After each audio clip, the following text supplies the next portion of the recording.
So today we got a question from Peking on Facebook, who's having a situation where he's overwhelmed with the amount of techniques that he has at his disposal, and he's not sure which direction to take his game.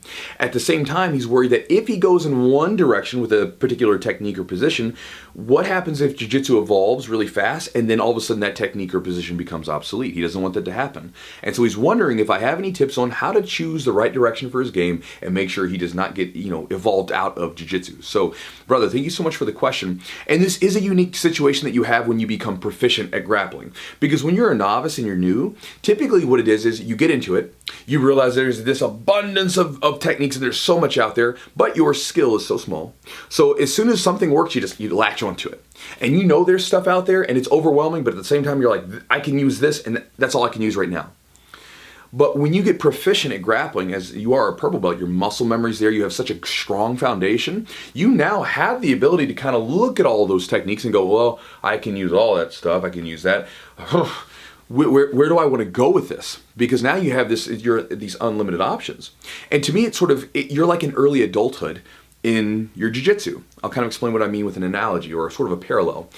As a white belt, you're kind of like a baby. When you come into the gym, you're a novice. Your sole purpose is to do two things. One, show up, that's it, and survive. That's it, like survive on the mat. Try to like defend yourself and not get submitted left and right.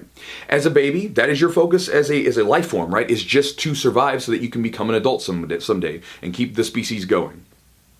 As a blue belt, you're like in adolescence. Because in adolescence, you can now explore the surroundings around you in a different way that you couldn't as a baby. But at the same time, you're still expected to make mistakes. You don't have a ton of responsibility. You're usually living at your parents' house. You typically have to go to school and things are sort of set out for you and you're expected to make lots of mistakes. As a blue belt and as an adolescence, you're basically supposed to dabble in interests typically so that you can make a decent decision for your life's goal later on as an early adult. As a blue belt, you're kind of in that situation where you now have a little bit of skill under you. You can now sample around with new techniques that weren't available to you as a white belt, but at the same time, you're still expected to make lots of mistakes, and you're your sole focus because you're still as a blue belt, you're a beginner. White belt's novice, blue belt's a beginner. You're still there simply to set up a foundation so that when you get to a higher level belt, you have somewhere to go with it. Now, as a purple belt, you're kind of in early adulthood. And if anybody's been through early adulthood, as all of us older people have, and some of the younger guys and women that watch the channel, you guys are going through now, you're faced with this cruel question of what do you want to do with the rest of your life? And it's scary because there's seemingly, again, endless amounts of opportunities and decisions to be made, and you don't know where to go, and you're just like, I gotta go in a direction, I gotta go somewhere. But again, you kind of go off the interest that you laid as a adolescence. Going into the purple belt, you're kind of at that point. You're at that mid-range belt where you're now proficient enough where you can really decide where you want to go with this, and you start to specialize a little bit and this seems to happen naturally. When I think about purple belt, and again, your coach may differ on this, but as a purple belt, to me, I always say the blue belt's like the buffet belt. It's where you kind of sample everything. As a purple belt, you're kind of specializing to some degree. A lot of times purple belts will naturally gravitate towards a position that they get interested in, and they're good enough that they can really do a deep dive into a position and get really good at it. This is why you'll see purple belts that can be, competitive with black belts because they're proficient and they're really good at something. I think about like the guys inside my gym, like when Chad was a purple belt, he's a black belt now obviously, but when he was a purple belt, he had a black belt level triangle. He would triangle black belts in competition. I have a purple belt now, an older guy named Chris, who has a black belt level half guard pass. When I was a purple belt myself, I had a half guard position that I learned from someone I'll talk about in a second, and I became a black belt level at that I could sweep black belts with it. But again, we're kind of specializing a little bit. And that specialization, can't speak this morning, kind of comes away from interest. And so as you've been training and doing all that stuff as a blue belt, hopefully you came away with some interest that you have, right? And then you go down the rabbit hole. Now the thing is a lot of times for me, when I think about the best techniques in my game, they didn't come about because I was looking for them. They came about because I was just open for them. I don't know about you, Peking, but a lot of times when I'm searching for something, even if it's mundane stuff, like if I'm searching for my keys in the morning, or if I'm searching for the right words to say, a lot of times when I'm really thinking about it, it's like I get in my own way. But the minute I sort of step back and away from it, it's like all of a sudden, there they are. I found them. And a lot of times it's worked this way with my game. Like my half guard game, I never went looking for half guard. I didn't think that half guard was going to be it. I was just in this phase of my game where I was just playing around with stuff. I was trying all kinds of new stuff and just tinkering. And then what happened is I went to this class with Renato Tavares. He was an old coach of mine, and he was here for a little bit. He showed this class. It was like 2 or 3 techniques, and it kind of gave me a whiff of interest, kind of caught a scent. And I was like, oh, that's kind of an interesting position. Feels kind of good for me. So I started showing it to my buddies.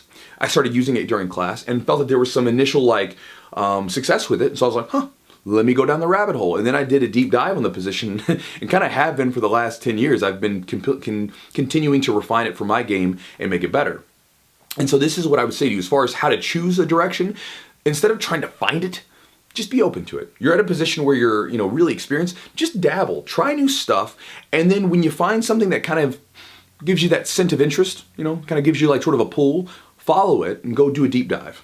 Now the beautiful thing is that if it doesn't work out, you can always change directions and go a different direction. But again, just see where it goes and then really start to specialize and really hone in on something and use that ability that you have as a proficient grappler to really deep dive into it. Now, the other side to it you were worried about is the evolution part. What if jiu-jitsu evolves so fast that I can't, I'm not going to be effective anymore? The thing about jiu-jitsu evolution, is that a lot of the techniques really aren't that new. It's the sort of nuanced details that change and the refinement and the remixing of the positions. Good example of this is I was actually watching some matches the other day, and one of the guys was using the tornado guard type position, which then he was using to get to honey hole, which was kind of a new sort of way of using it. And then if you go back and you saw Cyborg back in the day, he came up with that tornado guard and was using this to sweep guys, which again, as a heavy guy, he's using this. It was amazing. Well, if you go back, there was a guy, Holeta, who back in the day, who used to use that like in the, late 90s or something, in jiu-jitsu. He was using the helicopter sweep. I remember learning the helicopter sweep, way back in the day. I didn't use it. It wasn't best for my game, but I remember using it. So helicopter sweep becomes tornado guard, and then we're using it for leg locks instead of just the sweeps. So again, you can think about this, like a lot of times positions get remixed and refined a little bit. Even Bernardo Faria's deep half guard. I'm a big fan of Bernardo Faria's. I remember watching him come onto the scene and just sweep everybody as this heavy guy, and it was amazing. Nobody had seen him seen anyone do it like he was doing at that time. But I had seen that deep half guard before, just not like he was using it. So again, he took a position and refined it and made it better and remixed it up a little bit and then changed it. And so again, that's kind of what's going to happen. So even as you go down this deep dive into your own position peaking, you're going to evolve with it. And as long as you're open-minded to jiu-jitsu and you don't become closed off and dogmatic, you'll be able to evolve with jiu-jitsu, not in absence of it. The reason why jiu-jitsu sometimes evolves and leaves people behind is because people become like locked into the way that they're thinking. Like, several years ago when leg locks were like, everything, right? They were just kind of coming onto the scene in a way that they had never come before. A lot of the old schoolers were like, no, I'm not doing leg locks. There were a lot of people back in the day who, with bear and bowl, they're like, bear and bowl is stupid, I'm not going to use it. There was a lot of people that even half guard back in the day. I remember hearing like people talk about half guard as if you're almost past. I'm like, you're ridiculous. This is a very offensive position.